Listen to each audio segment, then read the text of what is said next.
यो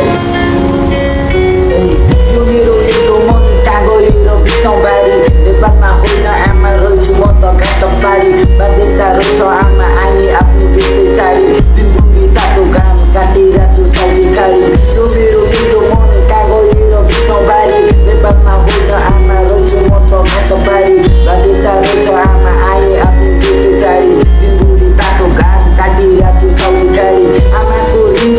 बोकी आए जिम्मेदारी बोकेर थाको आमा हुँदो रहेछ लास्टे बारी कागज बिसाउँ आमा यो मेरो मनको बारी बितेछु आमा अहिले रहेछु म त गात पारी आमाले भन्नुहुन्छ राम्रोसँग काम गर्नु बाबाले भन्नुहुन्छ खाली पेट भरे राख्नु दादाले भन्नुहुन्छ भाइ आफ्नो मान राख्नु दिदीले भन्नुहुन्छ भाइ जहिले हाँसिराख्नु हाँसिराख्नु दिदी त सामु आज खाली बारी भयो पनि भाइ अरूमा यस्तो रहेछ म आँखा सुने थिएँ जिन्दगी यस्तो रहेछ म आफै दिने थिएँ कापीको कलममाले लेख्दै थिएँ कहानी कथा के गर्नु जिन्दगीमा आफ्नै कथा छापिदिएँ के गर्नु जिन्दगीमा दुःख नि पाएको रहेछु मन